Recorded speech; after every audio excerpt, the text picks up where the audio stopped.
Shalom saudara sekalian yang kasih Tuhan, selamat pagi. Sungguh mengucap syukur kepada Tuhan apabila kita masih diberikan kesempatan untuk melanjutkan kehidupan kita. Semata adalah karena anugerah Tuhan. Dan oleh karena itu saudara, mari kita mengawali hari kita dengan mencari Tuhan, dengan mencari pimpinannya dalam hidup kita melalui firman-Nya. Bersama-sama kita akan membaca merenungkan firman Tuhan. Namun sebelumnya mari kita satukan hati, kita berdoa di hadapannya. Mari kita berdoa.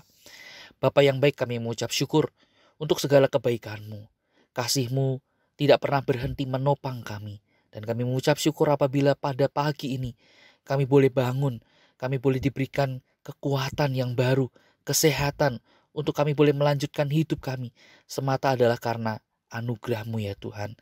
Dan saat ini kami ingin mengawali hari kami dengan membaca merenungkan firman-Mu. Tuhan, tolonglah kami untuk firman yang kami baca, agar kami boleh memahaminya, terlebih Tuhan memampukan kami untuk kami boleh menjadi pelaku akan kebenaran firman-Mu.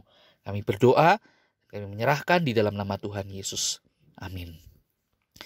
Saudara sekalian yang dikasihi Tuhan, pagi ini bersama-sama kita akan membaca merenungkan firman Tuhan dari kitab Ayub. Kita tiba pada pasal yang ke-32 ayat yang pertama sampai dengan ayat yang ke-22. Namun saudara, saya ingin mengajak kita saudara memperhatikan ayat yang ke-6 sampai dengan ayat yang ke-9 saja. Demikian firman Tuhan. Lalu berbicaralah Elihu bin Barakel, orang Bus itu. Aku masih muda dan kamu sudah berumur tinggi. Oleh sebab itu aku malu dan takut mengemukakan pendapatku kepadamu. Pikirku, biarlah yang sudah lanjut usianya berbicara dan yang sudah banyak jumlah tahunnya memaparkan hikmat.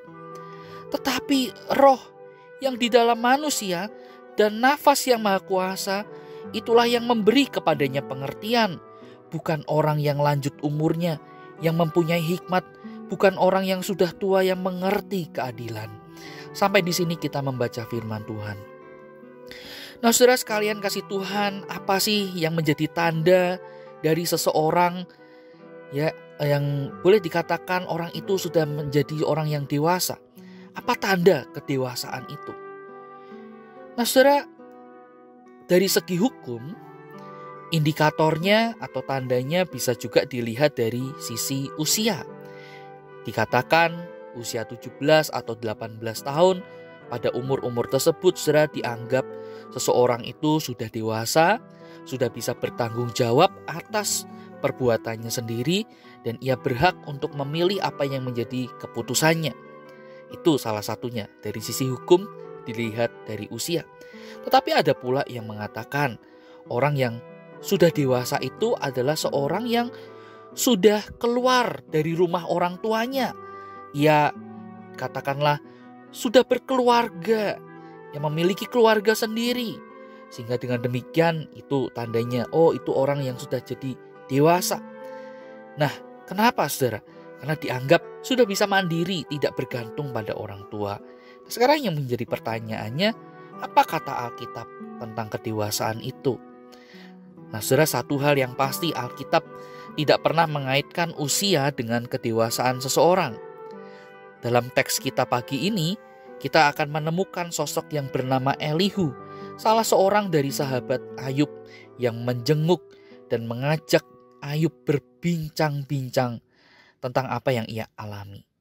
Nah, menarik di sini, Elihu dikatakan sebagai sosok yang paling muda di antara yang lainnya. Nah, tetapi meskipun Elihu dikatakan sosok yang paling muda di antara teman-temannya, ia berani menegur Ayub dan juga kedua orang temannya meskipun mereka lebih tua dari dirinya. Nah, kenapa saudara? Kenapa Elihu dikatakan berani menegur Ayub dan teman-temannya meskipun mereka lebih tua daripada dirinya? Nah, karena saudara di sini kita melihat Elihu memandang bahwa kedua temannya yang berbincang dengan Ayub itu tidak mampu menawarkan solusi bagi permasalahan Ayub. Bahkan mereka cenderung menyalahkan Ayub tanpa mampu membuktikan kesalahan dari Ayub itu sendiri. Dan Elihu juga melihat Ayub sebagai orang yang kurang berhikmat. Karena apa? Karena ia hanya membela dirinya sendiri tanpa mau melihat dari kacamata Tuhan. Nah saudara, bagi Elihu, tanda bahwa seorang yang berhikmat atau orang yang dewasa bukanlah dari banyaknya usia mereka atau pengalaman hidup mereka, melainkan saudara, ini yang menjadi posisi Elihu, yaitu bagaimana Elihu sadar bahwa pengertian, hikmat, kedewasaan, semuanya ini bersumber bukan pada dirinya sendiri, melainkan bersumber dari Allah. Allah adalah sumber hikmat, di mana Allah melalui atau di dalam anugerahnya memberikan kepada orang yang dipilihnya.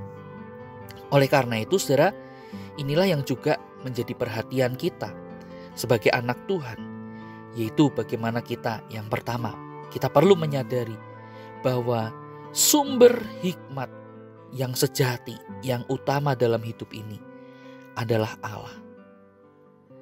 Hanya Allah yang menjadi sumber hikmat itu. Dan oleh karena itu saudara, kita perlu mencari hikmat itu melalui dan di dalam firman Tuhan. Sebagai ungkapan Allah, penyataan diri Allah. Firman-Nya itulah yang perlu saudara kita terus gumulkan, renungkan di dalam kehidupan kita hari lepas hari. Kita perlu mencari hikmat itu di dalam firman-Nya. Dan yang ketiga saudara, kita perlu belajar untuk menjadikan firman Tuhan, hikmat Tuhan itu sebagai penuntun bagi hidup kita.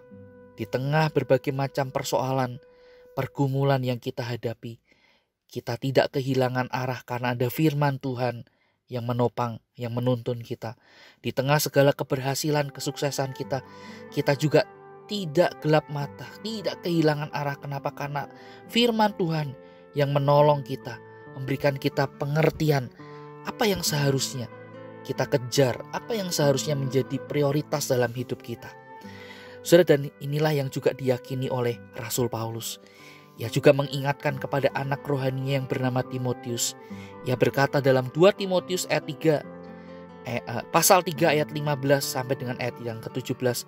Di sana Paulus mengatakan, ingatlah juga bahwa dari kecil engkau sudah mengenal kitab suci yang dapat memberi hikmat kepadamu dan menuntun engkau kepada keselamatan oleh iman kepada Kristus Yesus. Segala tulisan yang diilhamkan Allah memang bermanfaat untuk mengajar, untuk menyatakan kesalahan, untuk memperbaiki kelakuan, dan untuk mendidik orang dalam kebenaran. Dengan demikian, tiap-tiap manusia kepunyaan Allah diperlengkapi untuk setiap perbuatan baik. Saudara, kiranya Tuhan menolong kita. Kiranya Tuhan senantiasa memberikan hikmat-Nya dalam hidup kita. Sehingga dengan hikmat Tuhan, kita dapat memiliki hidup yang berkenan kepada Tuhan. Amin. Saudara, mari kita berdoa. Tuhan, terima kasih bahwa di dalam hidup ini kami tidak menjalaninya sendiri dengan kekuatan kami sendiri, melainkan ada firman-Mu, ada Alkitab yang menuntun hidup kami, yang memberikan kami pengertian, memberikan kami hikmat. Dengan demikian kami boleh menjalani hidup, memiliki hidup yang ada di dalam kebenaran. Kami boleh semakin hari semakin dibangun di dalam kedewasaan. Bukan hanya secara jasmani, melainkan secara rohani. Kedewasaan iman kami terus dibangun melalui firman-Mu. Kami sungguh bersyukur kami boleh mempunyai firman-Mu yang adalah sumber hikmat dalam hidup kami. Tuhan, tolonglah kami untuk kami boleh menghidupi akan firman-Mu. Kami berdoa di dalam nama Tuhan Yesus. Amin. Selamat pagi, Tuhan Yesus memberkati kita sekalian.